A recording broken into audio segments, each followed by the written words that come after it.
A couple weeks ago, Nintendo finally announced they were making new Knockout Tour rallies for Mario Kart World. What does that have to do with Mario 64?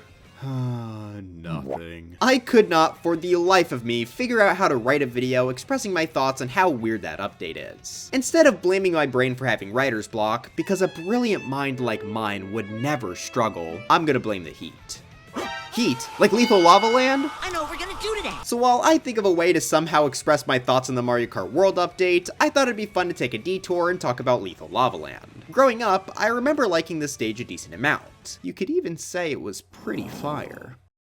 The darkest pit of hell has opened to swallow you whole. As I've played through more of the Mario series though, I feel like Lethal Lava Land has gradually become less and less notable to me. So I want to take a look back at the stage to figure out what made me like it in the first place, and why I feel like it's maybe fallen off for me a bit over time. Welcome to another episode of Level by Level. As always, I'll be analyzing Lethal Lava Land to see what works and what doesn't about its design. This video will be split into 3 parts. First is the stage's aesthetic, then we'll move to the layout, and finally we'll end by making a tier list of all 7 of the stage's stars. Once that's complete, we'll place Lethal Lava Land on our Mario 64 tier list to see if child me was right in liking it, or if it deserves to have fallen off in my mind. If you enjoy this video, please make sure to leave a like, subscribe to the channel, and let's jump right in. First things first, let's talk about the stage's aesthetic. Yep, that's a lava land. Might even be lethal.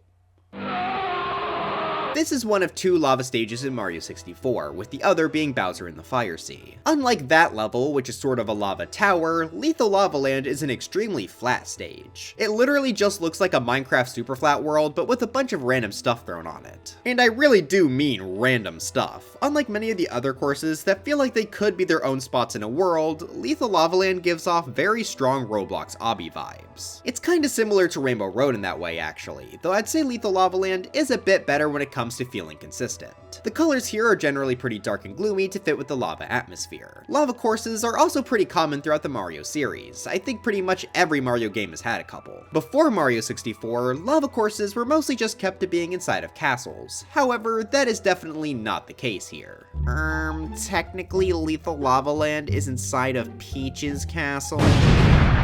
This lava course is fully out in the open, which at the time was a bit more unique. Of course nowadays, we have plenty of volcano levels in both the 2D and 3D Mario series, so Lethal Lava Land is a little less distinct from a modern perspective. Still, as the very first 3D Mario lava course, I think it does a pretty good job of getting across the fire theming. Even as early as the painting, we get a pretty good idea of what the course is gonna feel like. I mean, they even threw in some torches at the side in case it was just a little too subtle that the stage is focused around fire. Inside the level, I also really love the red skybox here. It's totally unique to this course in Bowser in the Fire Sea, and I think it really helps to boost the intimidation factor here. It makes the lava feel even more unescapable and gives the level a very different vibe from basically anything else in the game. The song here is also a perfect fit. It's a bit slower than a lot of the other Mario 64 songs, but I think that was perfect to sell how hot the stage is. The song is shared with Shifting Sandland, and I think both of them fit quite well with the song. Though, I will admit, I associate this music more with Shifting Sandland these days because of the Pharaoh's Curse. But overall, I think they captured the aesthetic they were going for in Lethal Lava Land pretty well. But with the aesthetic out of the way, how does the layout of Lethal Lava Land use it to make an effective course? Well, I think we should start with the lava itself.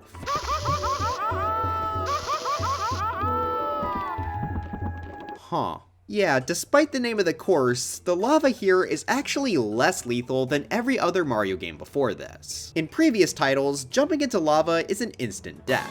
That's also pretty much the case for every 2D Mario game since, but Mario 64 decided to do something a little different for the 3D Mario series. Now when you jump into the lava, Mario will go flying upward into the sky after taking a huge chunk of damage. Depending on how Mario fell in, this gives the player a chance to correct themselves and possibly land back on a safe platform. I honestly think this was a really good idea. It helps make lava more distinct than just falling into the void, and it's also pretty fun to use this bounce to your advantage. Well, fun for the player. I don't think Mario likes it. My guess is that this was done to likely fit in better with the course's obstacles, and make missing jumps a bit more forgiving since it can be harder to tell where you're jumping in a 3D space. As for where you'll be jumping, the way this course is laid out is pretty different from most of the other levels in Mario 64. If you've seen previous episodes in my Level by Level series, you'll know that many courses in this game have a general linear path that that have explorable areas built off of them. Let's take Bob-omb Battlefield for example. It has a linear path leading up to the top of the mountain, but then building off of that path, we have other areas like the Chain Chomp Gate, Open Field, Red Coin area, and so on that the player can go explore. However, Lethal Lava Land isn't really built like this. You do start at one end of the map, but there's not really one location that you're truly trying to reach. You can maybe argue the volcano, but with it being in the center of the stage, it's pretty quick to reach. I'd say this is one of the most non-linear levels in the entire game, as you pretty much have free reign to just go into any direction you want. Most areas of interest have several different paths to reach them thanks to all the different random platforms floating in the lava. Honestly, I think that's pretty cool. Sure, it doesn't make the course feel super cohesive, but it does make it fun to jump through. With so many routes to go, you could change up how you do most of the stars on pretty much every playthrough. Even without the platforms, you can jump across using the lava as well, whether it be bouncing or cheating.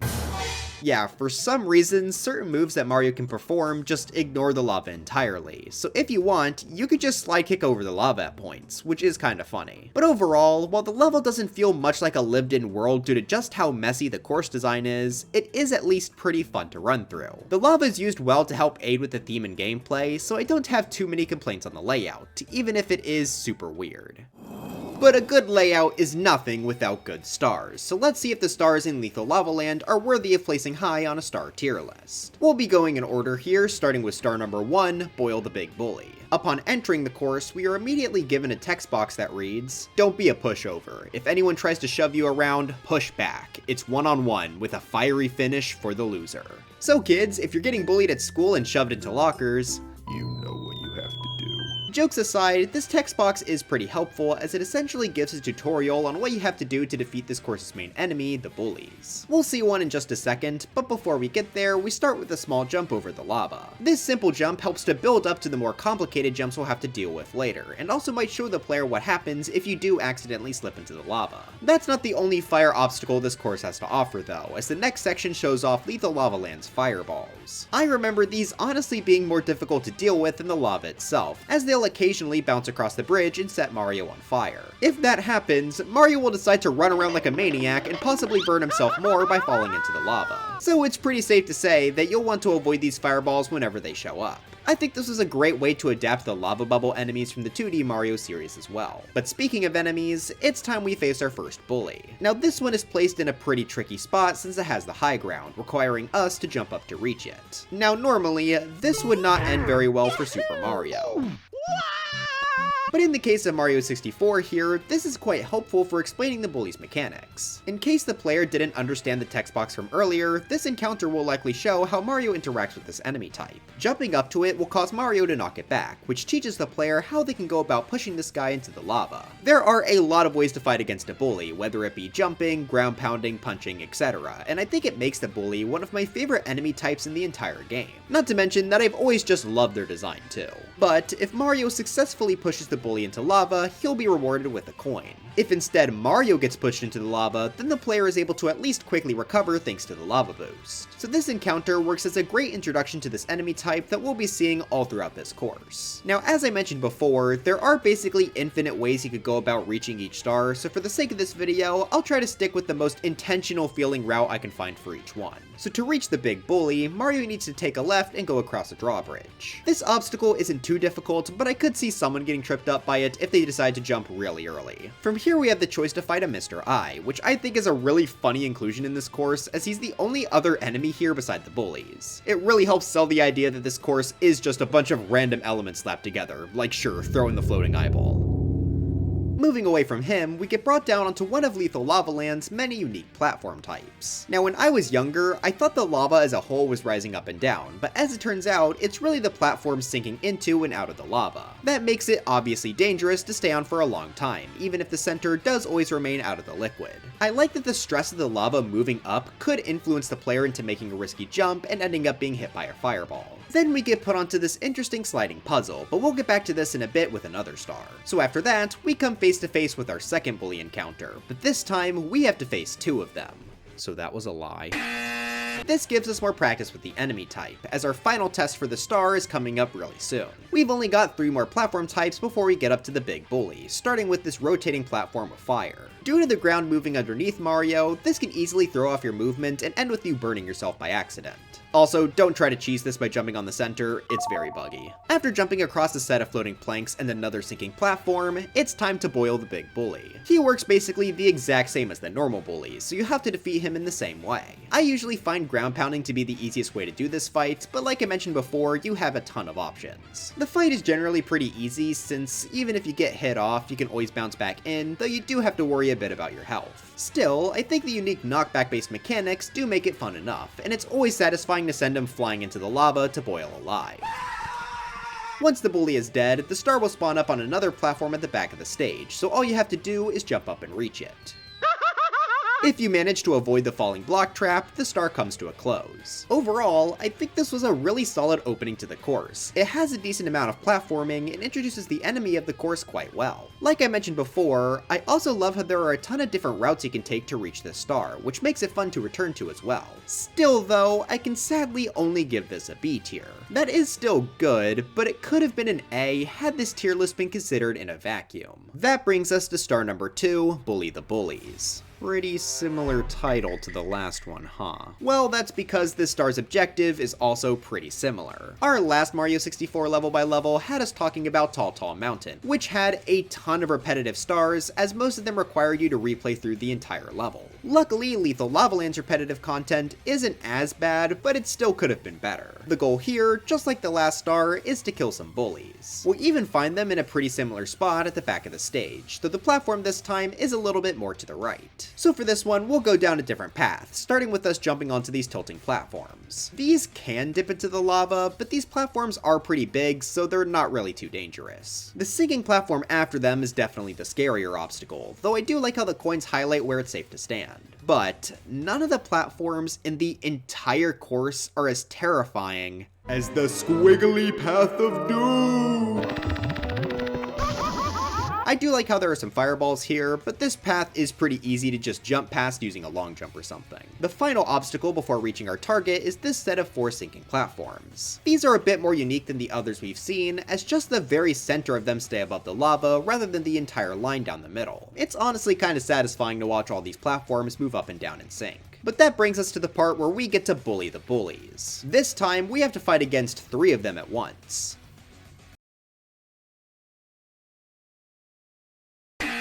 I find this to be much more difficult than just facing the big bully by itself, as they can all separate from each other and potentially break your focus. That does make it extra satisfying if you manage to kill them all at once though. After the 3 are defeated, the star isn't over just yet, as another big bully spawns in as backup. This fight is the exact same as the first star, but potentially easier since the coins on the platform help you to regenerate. I say potentially though, as the big bully is coming straight after you faced off against 3 small bullies, so there is a chance that those guys really beat you up beforehand.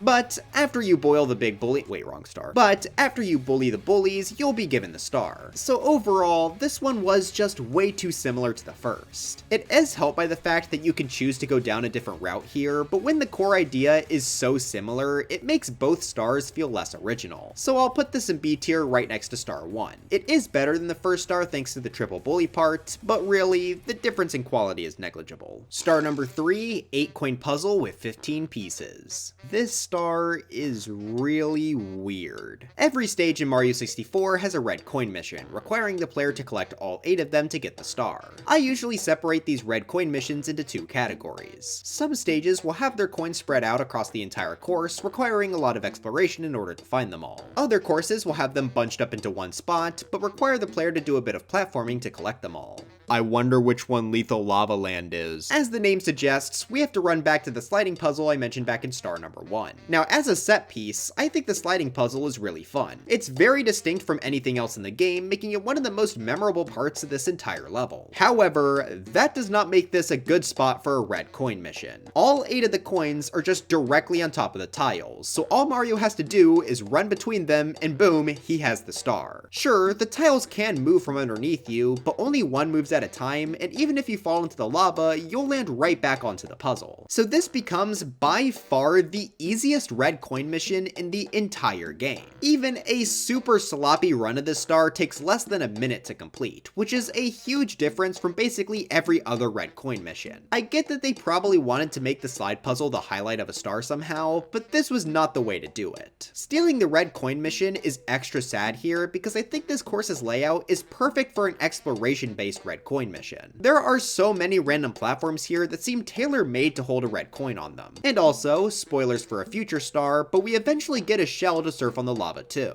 It would have been so much fun to explore the entire course with it to collect red coins. But no, instead they had to squish them all right here. I think this is easily this level's worst star, even if the Bowser sliding puzzle is pretty iconic. The only reason this isn't my least favorite red coin mission in the game is because Dire Docks is painfully slow, and if a star is gonna be bad, I'd at least like to get it over with. Unfortunately, that is not enough to save this star from F tier. I really wish the slide puzzle had a much better star to its name. Star number 4, Red Hot Log Rolling. At the beginning of the course, you may have noticed a caged off area straight ahead of you. Taking an even closer look, we can see that there is a star waiting there to be collected. So we have to find some way around this big cage, and I think there are two main methods of going about it. If we go towards star number 2, but jump onto the sinking platform instead of the squiggly path of doom, we'll be led to a couple of bullies. This time though, we actually don't have to kill these ones. The actual place where we need to go here is this moving platform. This will slowly take us across the lava toward the titular rolling log that suddenly appears out of nowhere. While you go across, you have to make sure you're paying attention as fire will shoot up from the lava here. If you get hit, you'll definitely take extra damage too, since Mario is basically forced to run into the lava. After surviving that, you have to jump onto the sinking block that looks exactly like Minecraft Tough. If you stay on this for too long, it will sink into the lava, but you have to be really trying for that to happen.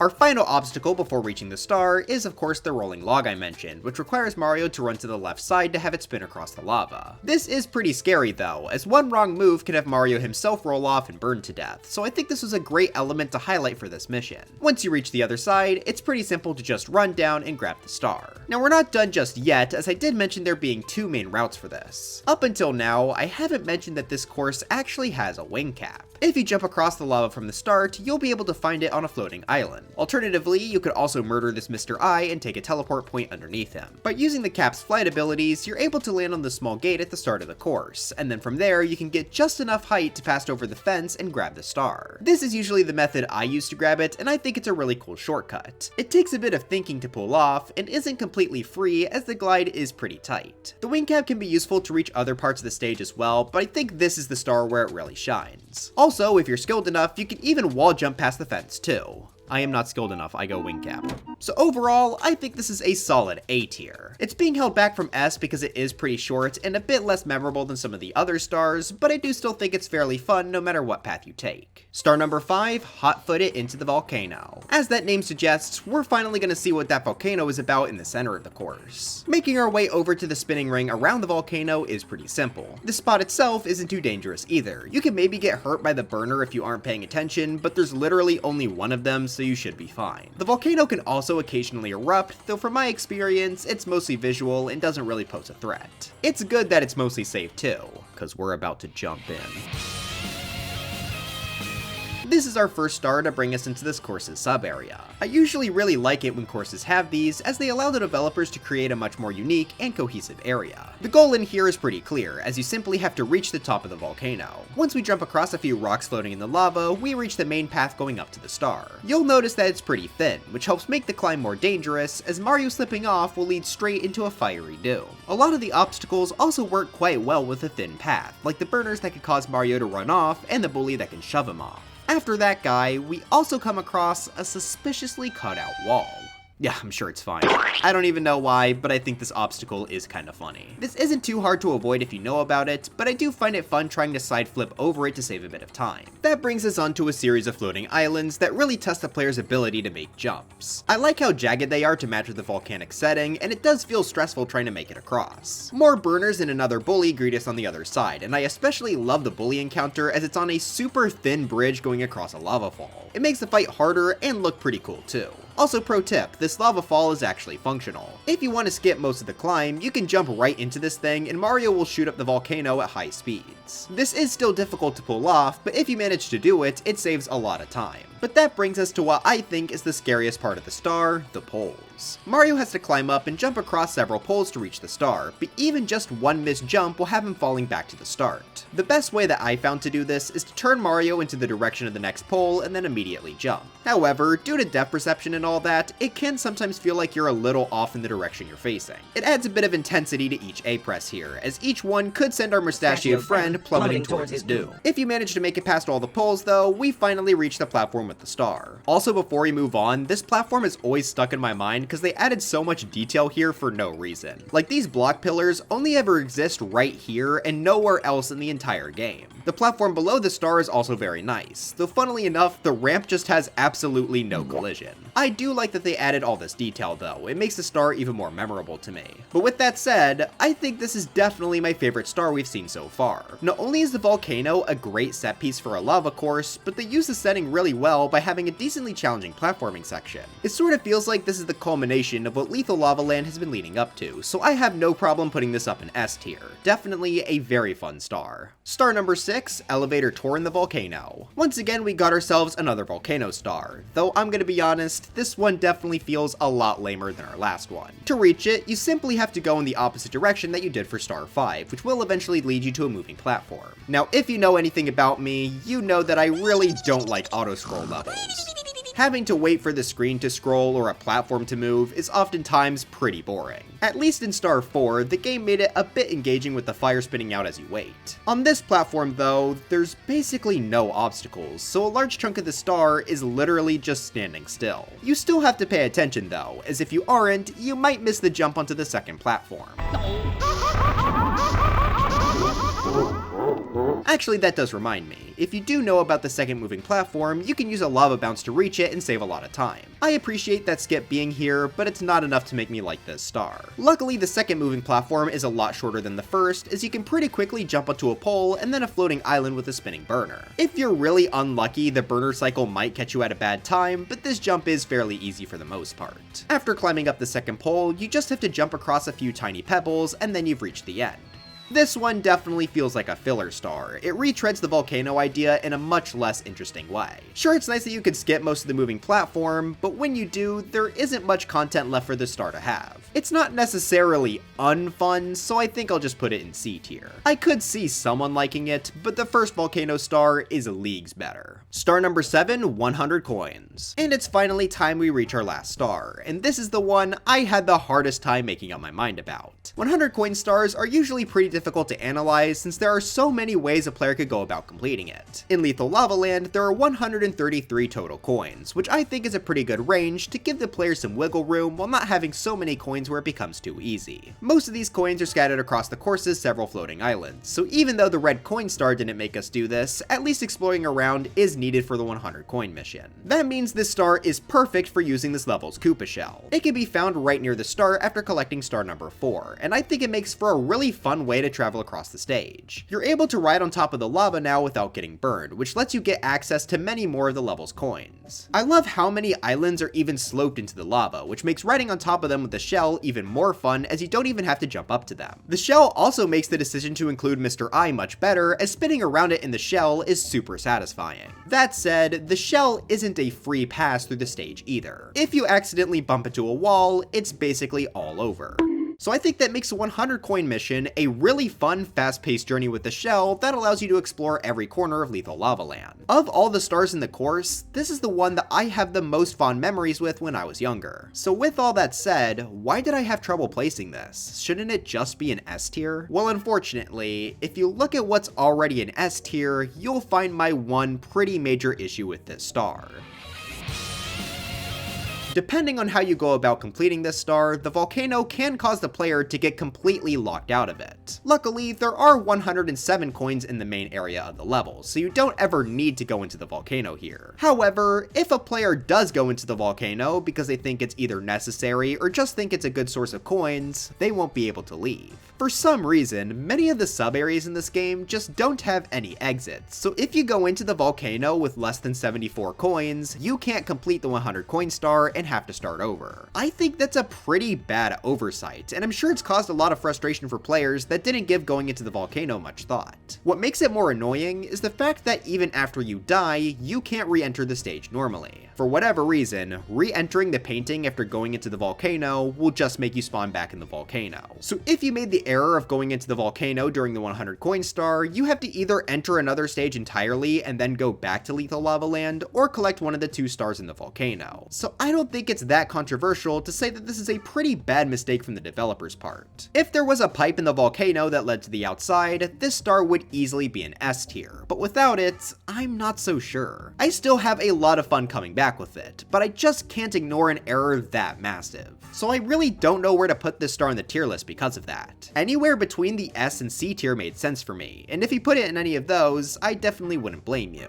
But in the end, I decided I care about myself more than the new players. I put it in A tier. If this was purely based on how much fun I had with the star, this would be going right under star 5 and S tier, so I think putting it in A tier is a pretty fair compromise. But now it's time for another tier list. After reviewing all of the stage's stars, where do I think Lethal Lava Land belongs on my Mario 64 level by level tier list? Throughout this video, I felt myself going back and forth on the stage quite a bit. The layout is both really bizarre, but also pretty fun to run through. A lot of the stars are fun, but also have pretty big problems like being repetitive or locking Mario away in the volcano chamber for millennia and Betrayed. I can see why I never really came to a solid conclusion as to how I feel about this course. For every fun thing it also has plenty of weirdness to go with it. But I can't help but feel like the fun is overpowering the weird here. Despite its weird layout, the course is still fun to go through due to how many different paths it opens up. Despite many of the stars having issues, you can find ways around the problems to make the stars at least a little more entertaining.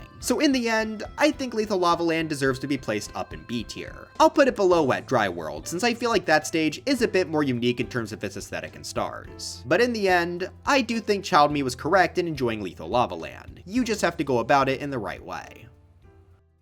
But anyways, that's it for this video. Do you love the 1-up island at the top right corner of the map and hate me for not praising it in detail? Let me know in the comments. This stage was really interesting to talk about. I love going into these Mario 64 videos without knowing exactly where I want to place the course on the tier list. Also, like I said in the intro, I still want to make a video on the Mario Kart World DLC, but I'm still struggling to figure out how to do that, so if you all have any fun ways for me to look at it, feel free to let me know in the comments. But before I go, I've got to thank my members being Cuddlefish, Lost Core 58, The Cool Man, Kumo Yosoi, Harvey Corbett, Mr. G, Anis118, RKJD3930, Patrick Gast, Expired Crazy Person, Maidzio2, JJW Gamer Boy, The Shin Smash, Nuclear, Doodle Dog 222, Aaron0729, Lapox14, Megalamari, Dana Gaming Central, Lucy V Uwu, The Silent 123, Windows Vista's fan-made content, Genie VV Yoso, Wyatt Derpy, Leonard Von Hevring, Starfly, Disco Fama, Cassie Channel, Drop D Mike 75, Virtual Tomato, Daniel Castillo 1262, Anton3669, Smuggy, Guy112, Young Smokey VP7, Zach Pro, Flame765, Peanut Brown of Gallery, Gorpasaurus, BFDI Macaron, Stephen Hafner, Night Vision 101, PDX, Wilbur, Mogo Mogo Boat, Stuffy Ant, Richard29, Jeho Jim, Magnuson Larslot, Trifector, Tibby, Hippopotamus, Levi Strux, Blessed Tiger, Yanni the Duck, Trader Mo, Mavins 2001, Display Changer, B Major 2003, Sir Musty, Belandor, Cinder CC, Jade Avery, Thicky Reiki, Ungenio TM, Tesseract, JubeTube, Jameson Pageson, Z-Frost Keep, and Christian Flattery Sequel Edition. But anyways, dry bones for Smash, and I'll see you guys next time.